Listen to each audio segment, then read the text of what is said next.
जय हिंद बच्चों। आज नई हेडिंग पढ़ेंगे हम लोग। पार्ट 2 जीव विज्ञान में बीज निर्माण। ये बड़ा इंपॉर्टेंट है। बीज निर्माण। भ्रूण के पूर्ण रूप से विकसित होने पर बीजांड बीजांड को क्या कहते हैं? बीज में परिवर्तित हो जाता है। बीजांड में वृद्धि करने के साथ साथ दोनों बाहरी अध्यावरण सूखकर एक रक्षक आवरण बनाते हैं। जैसे आप लोग देखे होंगे, कोई भी बीज आप बो दीजिए तो उसका खोखला हो जाता है, तो क्या करता है, जो उसमें से निकलता है उसको रक्षा प्रदान करता है, जिसे बीजावरण कहते हैं। इनमें से बाह्य अध्यावरण बीज चोल तथा अंदर का अध्यावरण टेगमेन बनाता है। इसके साथ ही भीतरी ऊतकों से नमी भी लुप्त हो जाती है और सभी खाद्य पदार्थ अविलेयशील पदार्थों के रूप में संचित हो जाते हैं। धीरे धीरे पूरी रचना शुष्क होकर बीज का रूप ग्रहण कर लेती है। उद्दीपन के यही है, बीज का रूप ग्रहण कर लेती है। ये आपका समाप्त हो गया। आपको लिखना यहाँ से यहीं तक है बस। ठीक।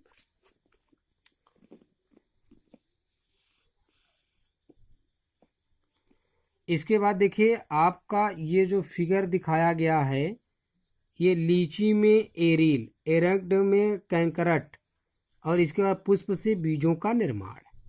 ठीक है, तो ये बाकी के लिए बताया हुआ है, तो आप इतना लिख के आप चित्र बना सकते हैं। ठीक। इसमें से थोड़ा सा एक लाइन और देख लेते हैं। कह क्या रहा था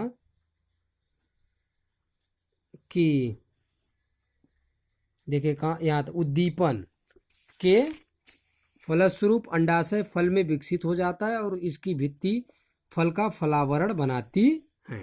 आप चाहें तो इसको यहाँ तक भी लिख सकते हैं। ठीक।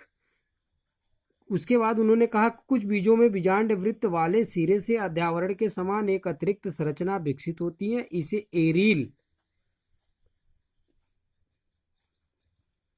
कहते हैं। यही एरील। ठीक है। लीची में यह पेरिस्पर्श के अंदर विकसित होता है। जायफल में यह जायफल जो दुकान पे मांगते हैं, जायफल बोलते हैं, उसका नाम है जायफल, में यह सूखा व शाखान्वित होती है। ठीक है। इसके बाद की जो पॉइंट है एरंड, देखिए ये एरंड के बारे में यहाँ जिक्र हुआ है। वह यूफोरबियसी, ठीक, फूल के कुछ अन्य पौधों का बीजांड द्वार के पास छोटा सा उभार होता है, जिसे कैरंकल कहते हैं। पेंसी में कैरंकल नाभिक की ओर स्थित होता है। तो आप लोग जो बीज के बारे में कहा गया है, तो आप लोग इसको अगर ये यहाँ से यहाँ तक पूरा लिखेंगे तो इस फिगर को ड्रॉ कर लीजिएगा, नहीं तो बीज का जो है, बीज निर्माण का जो हेडिंग है, यहाँ पे आपका समाप्त हो जाता है। तो आज के लिए बस यही छोटा सा, और इसके बाद कल हम लोग पढ़ेंगे फल निर्माण कैसे होता है। ठीक है।